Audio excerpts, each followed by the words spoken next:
और आइए आपको पहली बड़ी खबर की ओर लिए चलते हैं। इजराइल और हमास के बीच संघर्ष विराम के लिए मध्यस्थता कर रहे कतर ने संघर्ष विराम समझौते की घोषणा कर दी, लेकिन अभी भी संघर्ष विराम को लेकर कई सवाल उठ रहे हैं।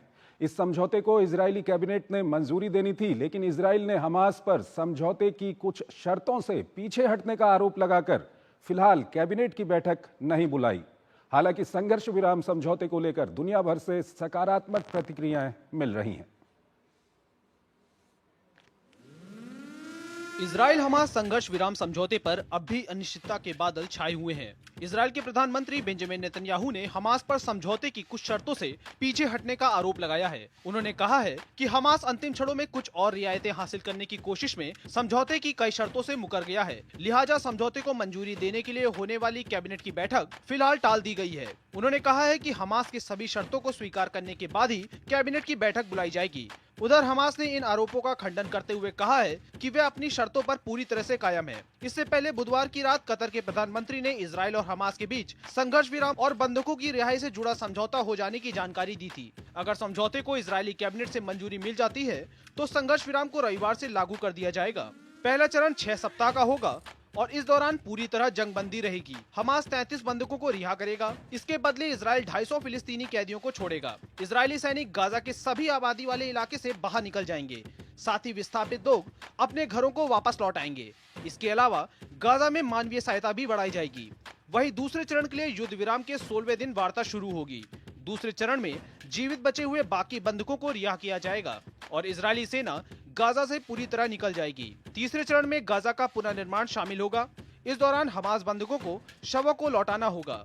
माना जा रहा है कि इजराइल कुल 1000 फिलिस्तीनी कैदियों को छोड़ेगा। इस समझौते के लिए कतर की राजधानी दोहा में मिस्र, कतर और अमेरिका की मदद से बातचीत हुई।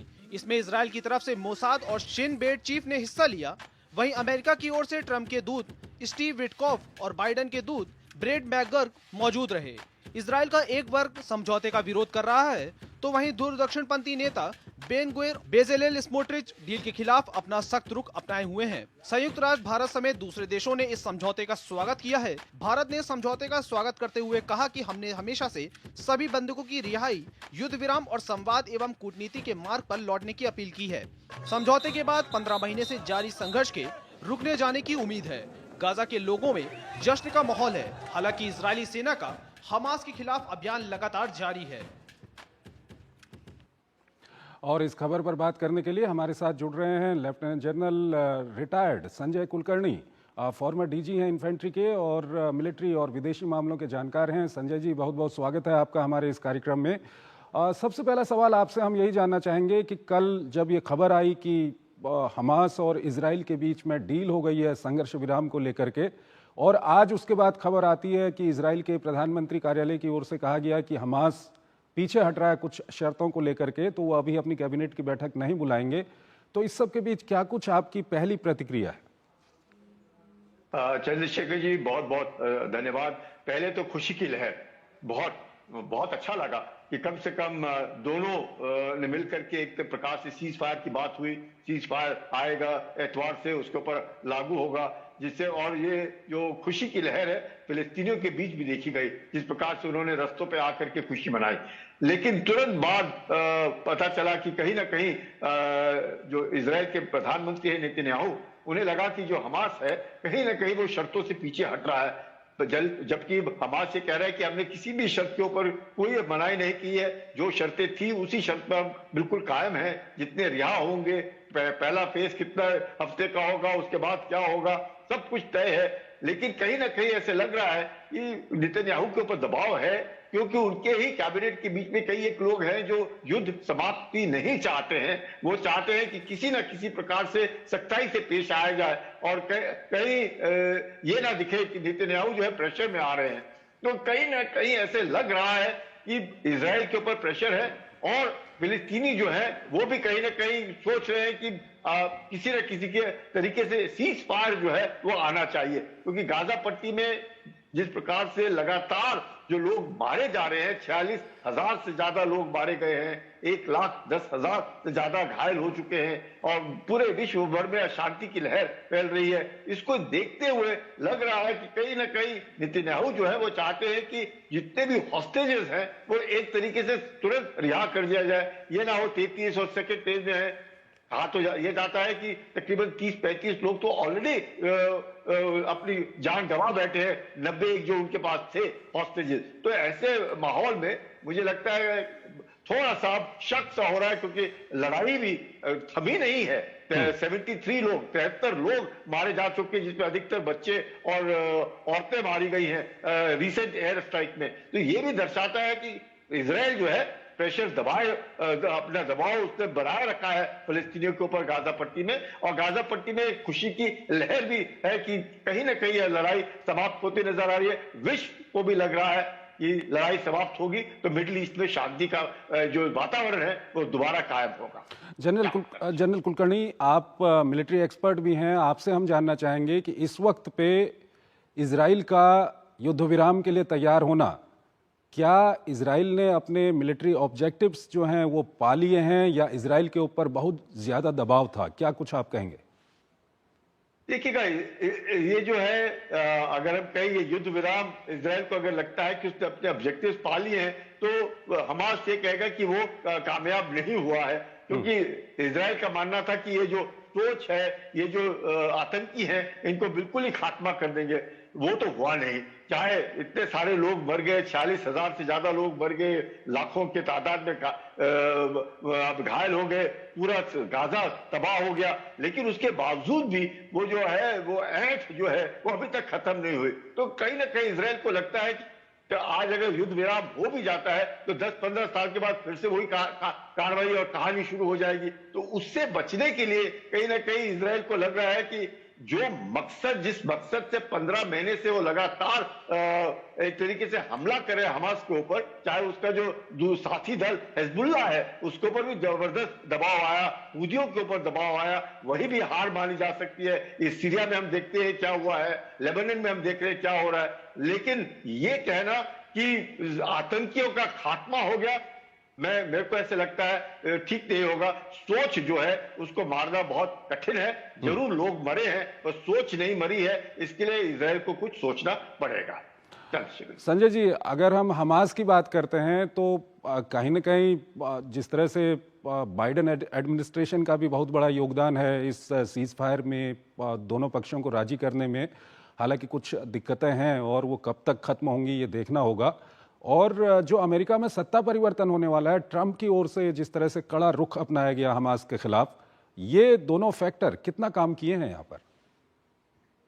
देखिएगा, मैं तो ये कहूंगा कि जो ट्रंप का एक अल्टीमेटम था कि मेरे स्वेरिंग इन सेरेमनी 20 तारीख से पहले अगर हमास जो है अपने हॉस्टेजेस रिलीज नहीं करता है तो हमास को पूरा तबाह कर दिया जाएगा। और उन्होंने सोचा ना होगा किस प्रकार से उनके ऊपर कार्रवाई की जाएगी। तो ये मुझे लगता है कहीं ना कहीं ट्रंप की जो धमकी थी वो काम की है। और प्लस बाइडेन सरकार भी लगातार इजिप्ट के साथ मिलकर, कतार के साथ मिलकर के बैकडोर डिप्लोमेसी से कहीं ना कहीं वो भी सोच रहे थे कि किसी न किसी प्रकार से बाइडेन एडमिनिस्ट्रेशन जाने से पहले कम से कम एक तरीके से मिडिल ईस्ट में शांति प्रहार कर सके। तो दोनों काम कर रहे हैं, एक तो बाइडेन सरकार का प्रेशर भी काम कर रहा है और ट्रंप की धमकी। और वो जो धमकी है इतनी जबरदस्त हुई है कि इसका असर देखने को मिल रहा है कि हमास को भी लग रहा है कि ट्रंप जो है वो छोड़ेंगे नहीं। उससे अच्छा है कि जो भी 70-80 जितने भी हॉस्टेजेस बचे हुए हैं उनको छोड़ने में बाद में देखेंगे क्या होगा।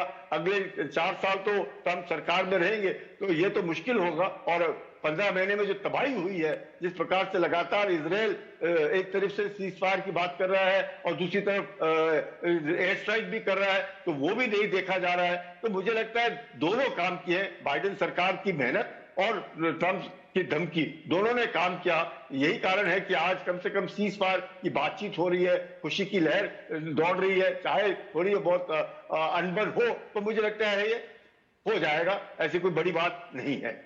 संजय जी, ये जो अनबन की हम बात कर रहे हैं, जिस तरह से कल काफ़ी खुशी का माहौल था, हम देख रहे थे कि दुनिया भर से काफ़ी अच्छी प्रतिक्रियाएं आ रही थी, लेकिन आज दिन में जिस तरह से नेतन्याहू के ऑफिस की ओर से कहा गया कि आज उनकी कैबिनेट की बैठक होनी थी इसको मंजूरी देने के लिए, लेकिन उनकी ओर से कहा गया कि हमास पीछे हट रहा है और जब तक हमास पूरी तरह से नहीं मान जाता कैबिनेट की बैठक नहीं होगी। तो ऐसे में आपको क्या लगता है, क्या जो कल समझौता हुआ है एक तरह का, ये समझौता जो इसकी टाइमलाइन है, जिस तरह से कहा जा रहा है कि रविवार से ये लागू होगा, ये तब तक लागू हो पाएगा या अभी थोड़ा और समय ले सकता है? मुझे लगता है कहीं लड़ाई में कभी आ सकती है, इसमें कोई शक नहीं है, लेकिन जो 20 तारीख का डेडलाइन है, मुझे लगता है नेतन्याहू चाहेंगे कि सब कुछ 20 तारीख से पहले हो जाए तो अच्छा है। बट इस पर 6 हफ्ते, फिर 6 हफ्ते के बाद फेज 2 शुरू होगा, उसमें फिर दूसरी रिहाई होगी, उसमें फिर 1000 फिलिस्तीनी उस वक्त रिलीज किए जाएंगे। मुझे लगता है कहीं ना कहीं कुछ ऐसे लग रहा होगा नेतन्याहू को कि 20 तारीख है और 20 तारीख से पहले अगर सांप बढ़ता है और लाठी नहीं टूटती है तो क्यों ना अभी इसका पूरा फायदा उठाया जाए। बट इस पर 20 के बाद क्या होगा, वो जो धमकी दी है, पता नहीं किस प्रकार से उसको अमल में लाया जाएगा, नहीं लाया जाएगा, क्या दबाव बनेंगे विश्व में। इसलिए मुझे लगता है 20 से पहले ट्रंप भी प्रेशर कर रहे होंगे नेतन्याहू को कि आप दबाव बनाए रखें और आपको जो चाहिए आप अभी ले लीजिएगा, उसके बाद फिर शांति के बहाल की ओर हम अग्रसर रहेंगे। बट इस पर लड़ाई तो समाप्त करने की जनरल कुलकर्णी, एक अंतिम सवाल आपसे हम जानना चाहेंगे क्योंकि आप जाने माने मिलिट्री एक्सपर्ट हैं। अक्टूबर 2023 से जब ये शुरुआत हुई थी, उसके बाद इजराइल को न सिर्फ हमास से लड़ना पड़ा, हिजबुल्लाह से इजराइल को लड़ना पड़ा, हूथी से लड़ना पड़ा, ईरान से लड़ना पड़ा। तो इस पूरा जो इजराइल का ऑपरेशन था इस दौरान में, उसको आप किस तरह से एक्सप्लेन करना चाहेंगे? देखिएगा, इसमें अमेरिका की जो जीत हुई है इसमें कोई शक नहीं, क्योंकि मिडिल ईस्ट में जिस प्रकार से धीरे धीरे ऐसे लग रहा था कि चीन और ईरान मिलकर के कुछ ना कुछ कर रहे हैं और एक तरीके से गठबंधन हो रहा है और मिडिल ईस्ट में कहीं ना कहीं अमेरिका का जो एक तरीके से दबदबा था वो कम होता लग रहा था। तो वो दबदबा जो है वो दोबारा आ गया है, क्योंकि ईरान बिल्कुल ही शांत हो गया है और ईरान में भी काफी नुकसान हुआ है। सीरिया में आपने देख ही लिया है, पूरी सत्ता हार करके चले गए हैं और सीरिया बिल्कुल ही एक सिविल वॉर की तरफ अग्रसर हो रहा है। लेबनान में हम देख रहे हैं कि हिजबुल्लाह जो है उसका पूरा ही जो लीडरशिप है वो खत्म हो गई है। लेबनीज को भी जो है उनको भी लगा कि कोई फायदा नहीं हुआ, हमास को भी लगा, वेस्ट बैंक को भी, मतलब कहीं ना अगर हम देखें तो इजराइल की जीत हुई है। मिडिल ईस्ट के अंदर जो शांति आनी थी वो पता नहीं कितना वक्त लगेगा बहाल होने में, लेकिन कम से कम यहूदियों को ये एक बात जो है लगने लगी है, ये उनको बरखिलाफ जो एक तरीके से जो कार्रवाई हो रही थी वो नहीं हो पाएगी। अमेरिका का दबदबा दोबारा मिडिल ईस्ट में आ गया है। ठीक है सर, आप हमारे साथ बने रहिए। एक और खबर है, उस पर अभी हम आपसे बातचीत करेंगे। यहाँ पर हमको एक छोटा सा ब्रेक लेना है, एक छोटा सा ब्रेक